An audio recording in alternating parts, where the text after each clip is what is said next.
Anyway. Y'all could get it before What we get about it. the crews they sent onto the island to measure the tides? I was one of those crews. I didn't know anything about it. Tell What them about it. Okay. They assigned several crews on the ice to measure the water. I think I mentioned that to you.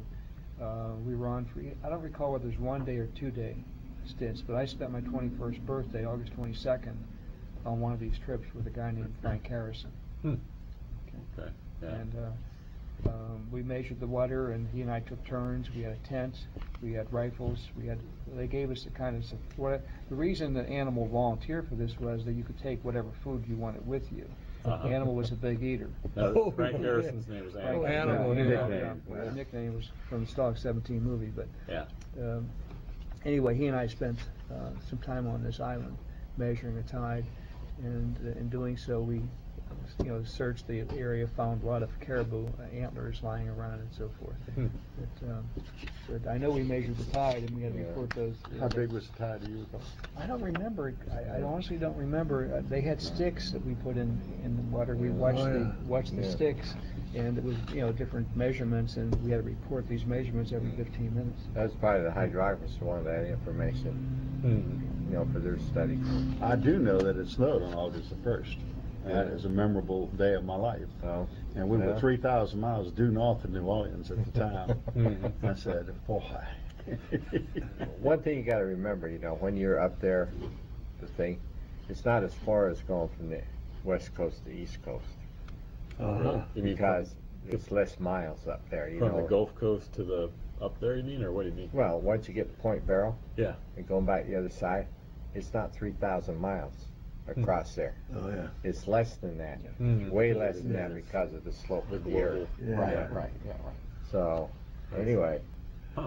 So what else did you do when you're on that island doing the tidal measurements? Well, we got to eat a lot of bacon. I remember bringing bacon, which we cooked ourselves. Animal likes bacon? Animal like, well, you had a stove? Did they have a little kerosene stove? I don't remember. We cooked. You cooked it? I don't think we had a kerosene stove. You didn't build a fire, did you? We must have built a fire. Had to. Yeah. Why didn't you bring back a caribou or something to the ship? How come you didn't bring back a lot of antlers? You didn't bring any antlers back?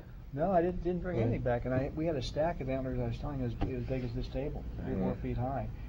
Just walking around the area and just gathering these things up for something to do in between the measurements, and stacking them together. So there's a big pile of antlers up on an island up there somewhere. And I have a picture. I took a picture of it. I have some.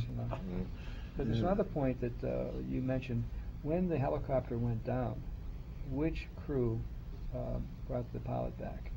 From which ship? What do you mean, which crew? Okay, when the helicopter went down, there was a SPAR and the BRAMBLE were out there with their boats.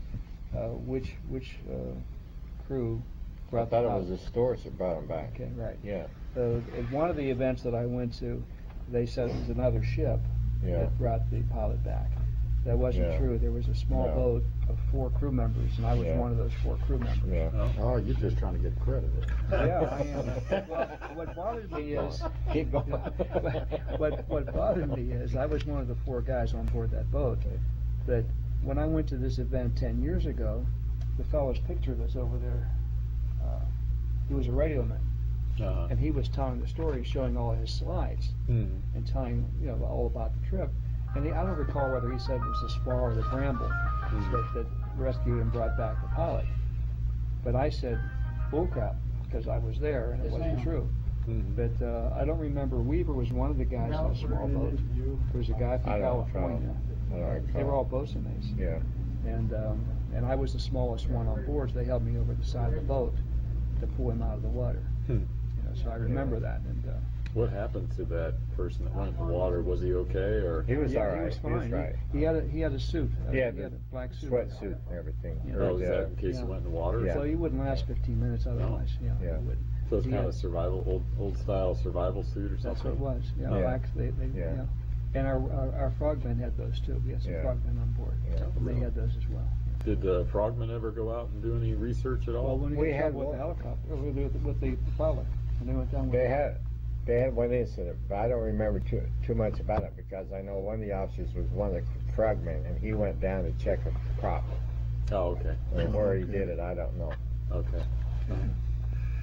One story I remember about the North, I think it was the explorer Perry, him and his party had to survive on a spit of land someplace, and they killed a bear, and they ate the bear. Then they all died later, and they traced it to trichinosis, which surprised the hell out of me. I just thought that was pigs and pigs only eating bad food. So that was a strange thing. Another thing I recall is when we finished the trip and we got to Boston, we got to Argentia first and then Boston, and we had big hoopalas and all. And I believe it was the one in Boston, 3 or 4 of us guys in the vessel were holding our cocktail glass aloft and all. And Admiral Will came by, United States Navy Admiral, and I believe he was in charge of what is known now as MSTS. And he was apparently one of the guiding lights of the trip going through, and the idea that it was a shorter passage from east to west, west to east, and it was a possibility of a route. So he says, leading question, he says, don't you think we can open this up to commerce, that vessels can go in there and have free traffic and all? And he was enthused and all, and there was a long silence, and that little Cornelius Farley piped up, no, I don't think so, it's not very practical, I wouldn't go for it. And the poor man was deflated, you know, oh yeah.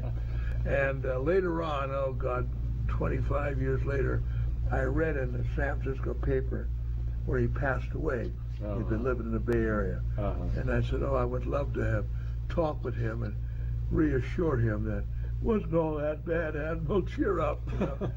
Now, I do also recall this, though, that going back, I would say 15, 18 years ago, there was an expedition went up north, and a merchant vessel went up there, specifically a tanker. And I think it was called the Manhattan. That's correct, yeah. Twin screw, and they went up, and it was a kind of a long and narrow vessel, and she got stuck in the ice a little bit and all, but I recall that.